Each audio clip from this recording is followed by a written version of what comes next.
أعوذ بالله من الشيطان الرجيم. بسم الله الرحمن الرحيم.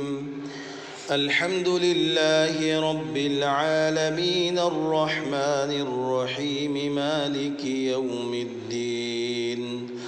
إياك نعبد وإياك نستعين.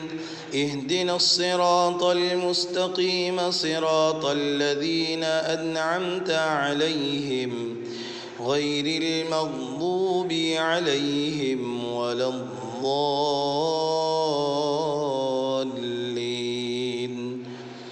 آمين. صدق الله العظيم. عزیز طلباء و طالبات، السلام علیکم ورحمۃ اللہ وبرکاتہ. Mangalore Urdu high school Urdu medium سے بورانیہ سہیل احمد آپ کی خدمت میں جماعت 12 مضمون عربی سبق نمبر 17 جس کا نام ہے التقلید الاعمی قسط 2 لے کر حاضر ہوا ہوں.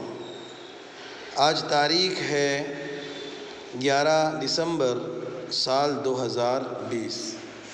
عزیز طلباء و طالبات، آج کے ہمارے سبق کی مشق جو ہے بہت چھوٹی سی مشق ہے، 4 سوالوں پر مشتمل ہے.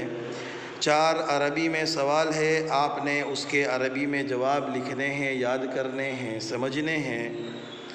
سبق تو ہم نے پہلے پڑھ لیا، امید ہے کہ آپ نے اس کی عبارت سمجھی ہوگی، اس کا ترجمہ بھی آپ نے دیکھا ہوگا اور یاد کیا ہوگا، اور سب سے بڑا کام کہ آپ نے اسے لکھ بھی لیا ہوگا.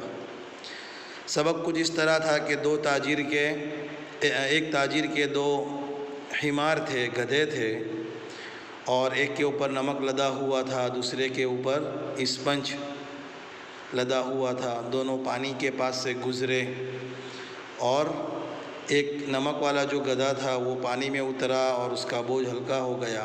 اسی کے دیکھا دیکھی دوسرا گدھا بھی پانی میں اترا اور اس کا وزن بڑھ گیا. تو اس سبق کا حاصل یہ تھا، نصیحت یہ تھی کہ ہر وہ کام جو دوسرا کرے اور وہ کامیاب ہو، اس کا یہ مطلب نہیں لیا جائے گا کہ وہ کام ہم بھی کریں اور کامیابی حاصل کریں، بلکہ وہ کام کرنے سے کبھی ہمیں نقصان بھی پہنچ سکتا ہے. کام کرنے کی حقیقت معلوم کی جائے گی کہ فلاں شخص نے کام کیا، وہ کامیاب ہوا، تو اس کے پیچھے اس کا ریزن کیا تھا، حقیقت کیا تھی. اس کے بعد دوسرا کام جو ہم چاہتے ہیں وہ ہم 2 مرتبہ وہ کام کریں. تو آئیے ہم چلتے ہیں ہمارے مشق کی طرف. یہ 4 سوال ہماری اسکرین پر موجود ہے. پہلا سوال ہے، لماذا نزل الحمار حامل الملح فی الترعۃ. اس کا ترجمہ ضروری نہیں ہے اور نہ کہ امتحان میں ترجمہ پوچھا جائے گا، بلکہ امتحان میں اس کا عربی جواب ہی آپ سے طلب کیا جائے گا. جواب ہوگا، نزل الحمار حامل الملح فی الترع لیطفئ حرارۃ العطش. مفہوم سمجھنے کے لیے سوال یہ تھا کہ نمک اٹھانے والا گدھا تالاب میں کیوں اترا؟ تو جواب یہ ہوگا اس کا کہ نمک اٹھانے والا گدھا تالاب میں اس لیے اترا کہ وہ پیاس کی شدت کی وجہ سے پریشان تھا. بعد میں اسے یہ فائدہ بھی حاصل ہو گیا کہ نمک پگھل گیا، بوجھ ہلکا ہو گیا اور وہ ہلکا پھلکا ہو گیا. یہ فائدہ بعد میں حاصل ہوا. اس کا اترنے کا مقصد نمک پگھالنا نہیں تھا، بلکہ اس کے اترنے کا مقصد تھا اپنی پیاس بجھانا. نمبر 2 سوال ہے، لمن کان حمارانی. لمن کان حمارانی. جواب ہے، کان للتاجر حمارانی. سوال یہ تھا کہ گدھے کس کے تھے؟ دونوں گدھے. حمار ایک گدھے کو کہتے ہیں اور حماران 2 گدھے. یہ واحد اور جمع ہے. اس سے پہلے بھی آپ کو بتایا تھا کہ عربی زبان ایک ایسی زبان ہے جس کے اندر واحد کے لیے الگ جملہ الگ لفظ ہوتا ہے اور تثنیہ یعنی دو کے لیے الگ ہوتا ہے اور جمع کے لیے الگ ہوتا ہے۔ مثال کے طور پر بیتن یعنی گھر، ایک گھر ہوگا تو کہیں گے بیتن، اور بہت سے گھر ہوں گے، مکانات ہوں گے تو کہیں گے بیوتن، یہ جمع۔ بہت سے مراد ایک سے دو سے زیادہ، یعنی تین اور اس کے اوپر جتنے بھی ہو بیوتن کہیں گے۔ اگر ایک ہے تو بیتن اور دو سے زیادہ ہے، تین چار پانچ الی آخری ہو تو بیوت کہیں گے، اور اگر دو مکان ہو، دو گھر ہو تو کہیں گے بیتانی، بیتانی۔ اسی طرح اگر ایک پڑھنے والا بچہ ہے، اسٹوڈنٹ ہے، تو اسے عربی میں کہیں گے طالبن،